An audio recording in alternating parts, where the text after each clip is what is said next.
അമിത അളവിൽ മയക്കുമരുന്ന് ശരീരത്തിൽ പ്രവേശിച്ചതാണ് കോഴിക്കോട് താമരശ്ശേരി സ്വദേശി ഷാനിദിന്റെ മരണകാരണമെന്ന് പോസ്റ്റ്മോർട്ടം റിപ്പോർട്ട്. 2 പാക്കറ്റുകളാണ് വയറ്റിൽ നിന്ന് കണ്ടെത്തിയത്. ഒരു പാക്കറ്റിൽ 9 ഗ്രാം കഞ്ചാവും മറ്റൊന്നിൽ ദ്രാവക രൂപത്തിലുള്ള MDMAയുമാണുള്ളത്. അമിത ഡോസിൽ MDMA ഉള്ളിൽ ചെന്നതാണ് ഷാനിദിന്റെ മരണകാരണമെന്നാണ് പോസ്റ്റ്മോർട്ടം റിപ്പോർട്ടിൽ പറയുന്നത്. കവർ പൊട്ടി ദ്രാവക രൂപത്തിലുള്ള MDMA ശരീരത്തിൽ കലർന്ന നിലയിലായിരുന്നു. പോസ്റ്റ്മോർട്ടത്തിന്റെ ഭാഗമായി ഡോക്ടർക്ക് കിട്ടിയത് 2 പാക്കറ്റുകളാണ്. ഒന്നിൽ 9 ഗ്രാമോളം കഞ്ചാവാണ്, അത് ഇൻടാക്റ്റാണ്. അടുത്ത ഒരു പാക്കറ്റിൽ അത് ബോഡിയിലേക്ക് ലയിച്ചിട്ടാണുള്ളത്. അതിൻ്റെ അകത്ത് കുറച്ച് ഫ്ലൂയിഡാണ്, വയറ്റിലുള്ള ഫ്ലൂയിഡാണ് ഉള്ളത്. അതിനകത്ത് കുറച്ച് പൗഡറി ആയിട്ടുള്ള സാധനങ്ങളും കാണുന്നുണ്ടെന്ന് പറയുന്നുണ്ട്.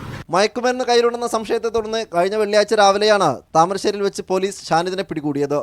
പിടികൂടിയ ഉടൻ തന്നെ കയ്യിലുണ്ടായിരുന്ന കവർ വിഴുങ്ങുകയായിരുന്നു. അദ്ദേഹത്തിന്റെ ജീവന് അപായം സംഭവിക്കാതിരിക്കാൻ എത്രയും പെട്ടെന്ന് ഞങ്ങൾ അദ്ദേഹത്തെ താമരശ്ശേരി താലൂക്ക് ആശുപത്രിയിൽ എത്തിച്ചു.